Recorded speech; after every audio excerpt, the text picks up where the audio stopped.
जब मैं छोटा था, मेरी कमला बुआ आटा गूंथते हुए मुझे सफेद चेहरे वाले भेड़िए की कहानी सुनाया करती थी। क्या तुमने कभी सफेद चेहरे वाले भेड़िए के बारे में सुना है? वह सिर पर बांस की टोपी पहनता है। बारिश वाले दिनों में वह चुपके से किसी के घर में घुस जाता है और आधी रात के बाद बाहर निकलकर इंसानों का शिकार करता है। इतने में टोकरी में गर्मा गर्म पकौड़ियाँ, डम्पलिंग सज चुकी थी और कहानी भी खत्म हो गई। लेकिन मेरा दिल जोर जोर से धड़क रहा था। मेरी नजर बार बार बाहर जा रही थी। पता ही नहीं चला कि बारिश कब तेज हो गई। बारिश की बूंदें जमीन पर लगातार गिर रही थी। तभी मेरी नजर के कोने से एक काली परछाई गुजरी। वह इतनी गहरी काली थी कि अंधेरे में घुली हुई लग रही थी। वह दीवार से सटकर बहुत तेजी से घर के अंदर घुस गई। मैं घबरा कर चिल्लाया, कमला बुआ, घर के अंदर कोई घुस गया है। मेरी आवाज सुनकर कमला बुआ ने बेलन उठाया और मेरा हाथ पकड़कर बैठक में ले गई। उन्होंने चारों तरफ देखा, फिर मुस्कुराकर बोली, सोनू, कहीं तुम्हें आंखों का धोखा तो नहीं हुआ? देखो, घर में कोई नहीं है। मैं घबरा कर बोला, बुआ, जमीन पर ये गीले निशान देखिए, यही उस काली परछाई के हैं। कमला बुआ झुककर उन्हें देखने ही वाली थी कि तभी बाहर से रामलाल फूफा की भारी आवाज सुनाई दी। अरे, मैं आ गया। आज किस्मत अच्छी थी, एक मोटा खरगोश मिल गया। आज रात मजेदार दावत होगी। रामलाल फूफा भीगे हुए रेनकोट में थे। उनके जूतों से कीचड़ और पानी टपक रहा था। जैसे ही वे अंदर आए, उनके जूतों के निशान ठीक वहीं पड़ गए जहां मैंने पहले गीले निशान देखे थे, और वे पूरी तरह ढक गए। कमला बुआ ने राहत की सांस ली और बोली, तू भी ना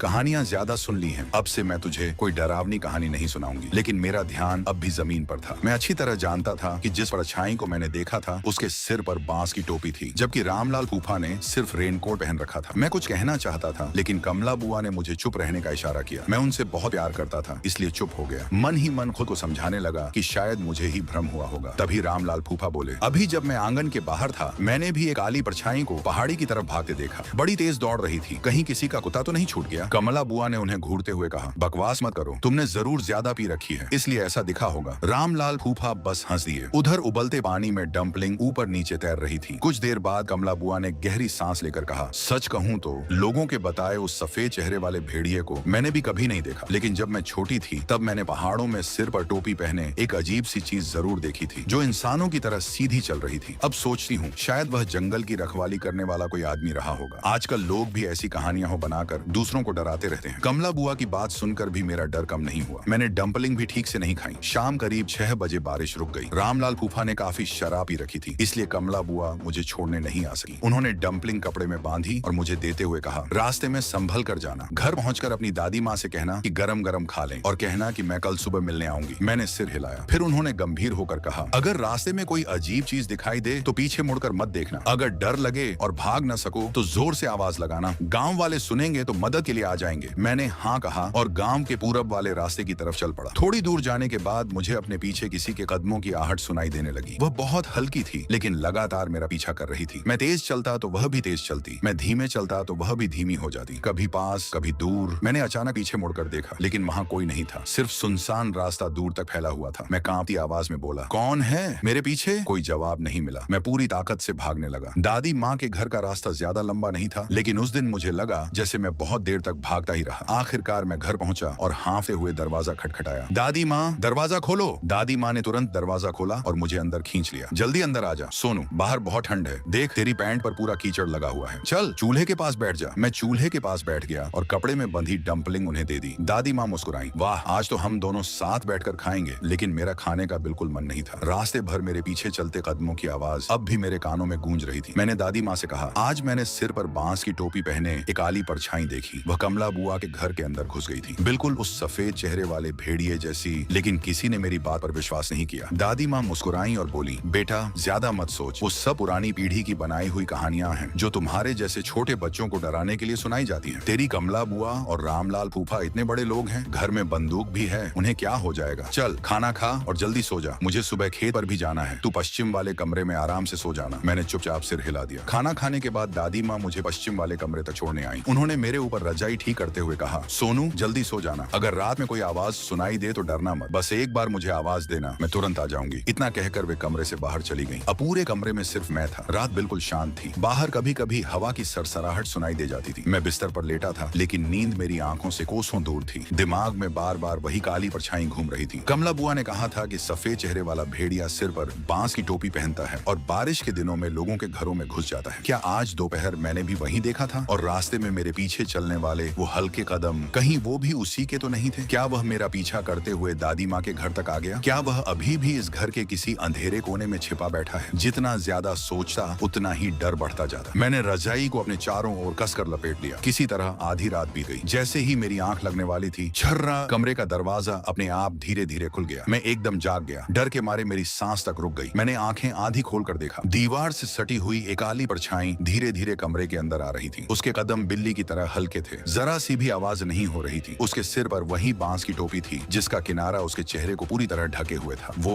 वही सफेद चेहरे वाला भेड़िया था। वह धीरे धीरे मेरी चारपाई की तरफ बढ़ने लगा। तभी उसके मुंह से अजीब सी खरखराती आवाज निकली, इंसान कहाँ है इंसान। मैं चीखना चाहता था लेकिन डर के मारे मेरे मुंह से आवाज ही नहीं निकली। उसी समय अचानक बाहर गांव के कई कुत्ते जोर जोर से भौंकने लगे। काली परछाई एकदम रुक गई। कुछ पल तक वह वहीं खड़ी रही, फिर धीरे धीरे मुड़ी और उसी तरह दीवार से सटे हुए कमरे से बाहर निकल गई। जब बाहर पूरी तरह सन्नाटा छा गया तब जाकर मैंने राहत की सांस ली। उस रात मेरी आंखों में फिर जरा भी नींद नहीं आई। सुबह होते ही मुझे दादी माँ की खांसी सुनाई दी। मैं तुरंत भागकर उनके पास पहुंचा। उन्होंने मुस्कुराकर पूछा, अरे सोनू, आज इतनी सुबह कैसे उठ गया? मैं उनसे लिपट गया। मेरा पूरा शरीर कांप रहा था। मैं बोला, दादी, कल रात मेरे कमरे में एक काली परछाई आई थी। उसके सिर पर बांस की टोपी थी, बिल्कुल वैसे ही जैसे कमला बुआ ने सफेद चेहरे वाले भेड़िए के बारे में बताया था। दादी माँ ने भौहें सिकोड़ ली। अरे पगले, जरूर कोई बुरा सपना देखा होगा। रात में तो मुझे कोई आवाज भी नहीं सुनाई दी। मैं घबरा कर बोला, नहीं दादी, दरवाजा अपने आप खुला था। वो मेरी चारपाई तक आ गया था। फिर जब गांव के कुत्ते भौंके तब वो भाग गया। दादी माँ थोड़ा नाराज होकर बोली, सोनू, कहीं तू स्कूल से बचने के लिए झूठ तो नहीं बोल रहा? दिन दहाड़े भी बस वही भेड़िए की बातें करता रहता है। मैं कुछ कहना चाहता था लेकिन दादी माँ रसोई में नाश्ता बनाने चली गई। मैं उनकी पीठ देखता रह गया। मेरी आंखें भर आईं। मैं सच बोल रहा था, फिर भी कोई मेरी बात पर यकीन नहीं कर रहा था। नाश्ता करने के बाद मैं आंगन में झाड़ू लगाने लगा लेकिन मेरा मन बार बार कमला बुआ की तरफ जा रहा था। मैं सोच रहा था कि जल्दी से काम खत्म करके उनके घर चला जाऊं। तभी गली से लोगों के शोर मचाने और भागने की आवाजें आने लगी। मैंने झाड़ू फेंकी और दरवाजे की तरफ भागा। गांव के पश्चिम वाले हिस्से से हंगामा सुनाई दे रहा था। मैंने दादी माँ से पूछा, क्या हुआ? उन्होंने कहा, चल कर देखते हैं। हम दोनों गांव के पश्चिम की ओर बढ़ने लगे। जैसे जैसे आगे बढ़े लोगों की भीड़ बढ़ती गई। सब लोग कमला बुआ के घर की तरफ भाग रहे थे। किसी के हाथ में कुदाल थी, किसी के हाथ में दरान थी। सबके चेहरों पर डर साफ दिखाई दे रहा था। तभी शांति चाची ने मुझे देखा। उन्होंने मेरा हाथ पकड़कर कहा, सोनू, तू वहां मत जा, मोहन के साथ खेल। उनकी आंखें आंसुओं से भरी हुई थी। ये सुनते ही मेरा दिल जोर से धड़क उठा। मैंने उनका हाथ छुड़ाया और पूरी ताकत से कमला बुआ के घर की तरफ भागा। दादी माँ पीछे से मुझे आवाज देती रह गई लेकिन मैंने कुछ नहीं सुना। कमला बुआ के आंगन में लोगों की भीड़ लगी हुई थी। पूरा माहौल खून की तेज गंध से भरा हुआ था। मेरे पैर कांपने लगे। मैं किसी तरह भीड़ के बीच से अंदर पहुंचा। चारपाई पर दो शरीर काले कपड़ों से ढके हुए थे। कपड़ों के नीचे से खून अब भी टपक रहा था। उन्हें देखते ही मेरी चीख निकल गई। मैं जोर जोर से रोने लगा। गांव के सरपंच ने मुझे पकड़कर बाहर ले जाते हुए कहा, इसे यहाँ से ले जाओ। तभी दादी माँ भी वहाँ पहुँच गई। अंदर का नजारा देखते ही उनके पैरों तले जमीन खिसक गई और वे वहीं गिर पड़ी। शांति चाची भी रोने लगी। इतने अच्छे लोग थे, पता नहीं किसकी नजर लग गई। सरपंच ने लोगों से कहा कि दादी माँ को उनके घर पहुँचा दें। फिर मेरी तरफ देखकर बोले, सोनू, कुछ दिन हमारे घर रह ले। तेरे घर में सिर्फ तू और तेरी दादी माँ हो। अभी वहाँ रहना सुरक्षित नहीं है। मैंने आंसू पोंछते हुए चुपचाप सिर हिला दिया। सरपंच के घर पहुँचने के बाद शांति चाची ने मेरे लिए कमरा तैयार किया। उन्होंने मुझे गर्म पानी का गिलास देते हुए कहा, सोनू, तुझे तो मेरे हाथ का खाना बहुत पसंद है ना? मैं तेरे लिए गरम गरम नूडल्स बना देती हूँ। तब तक मोहन तेरे साथ रहेगा। मैंने गिलास दोनों हाथों से पकड़ लिया लेकिन मेरे हाथ लगातार कांप रहे थे। मोहन बचपन से मेरा सबसे अच्छा दोस्त था। वह मेरे पास बैठ गया। मोहन लगातार मेरे हाथ सहलाता रहा और मुझे दिलासा देता रहा, सोनू, अब डरने की जरूरत नहीं है। तू हमारे घर में सुरक्षित है। मैं हूँ ना, मैं तेरी रक्षा करूंगा। यह कहकर वह मुझे कॉमिक्स पढ़ाने लगा लेकिन मेरा पूरा शरीर अब भी डर से कांप रहा था। मैं खुद नहीं समझ पा रहा था कि मेरे अंदर क्या चल रहा था, डर, दुख या गुस्सा। दोपहर होने ही वाली थी कि सरपंच एक लंबे चौड़े आदमी को अपने साथ लेकर आए। उसके हाथ में एक शिकारी बंदूक थी। मैं और मोहन चुके से दरवाजे की दरार से उनकी बातें सुनने लगे। सरपंच बोले, विजय भैया, तुम इतने सालों से जंगल में शिकार करते आए हो। जंगली सुअर और भालू जैसे जानवरों से निपटना तुम्हें आता है, लेकिन इस बार मामला अलग है। ये सफेद चेहरे वाले भेड़िए का मामला है। उस आदमी का चेहरा गंभीर हो गया। अगर सच में वही है तो मामला आसान नहीं है। ये कहते हुए उसने अपनी आवाज और धीमी कर ली। आगे की बात मुझे साफ सुनाई नहीं दी। बस इतना सुना कि सरपंच हैरानी से बोले, ये कैसे हो सकता है? उस आदमी ने गहरी सांस ली और कहा, आजकल के लोग इन चीजों को नहीं जानते। बहुत साल पहले जब इस इलाके में पहली बार लोग बसे थे तब जंगल की रखवाली के लिए लोग तैनात रहते थे। वजह सिर्फ एक थी, ताकि ऐसे राक्षस गांव में घुसकर लोगों का शिकार न कर सकें। सरपंच घबरा कर बोले, अब क्या करें? कमला बुआ और रामलाल फूफा तो मारे गए। अब सिर्फ उनकी बूढ़ी माँ और सोनू ही बचे हैं। विजय भैया बोले, घबराइए मत, पहले मैं उस बच्चे से बात करता हूँ। इतना सुनते ही मैं और मोहन तुरंत वापस चारपाई पर जाकर ऐसे बैठ गए जैसे हम दोनों चुपचाप कॉमिक्स पढ़ रहे हों। कुछ देर बाद सरपंच हमें अंदर आए और बोले, बच्चों, ये विजय चाचा हैं। इन्हें सोनू से कुछ बातें पूछनी है। विजय चाचा मेरे सामने सामने बैठ गए। सोनू, कल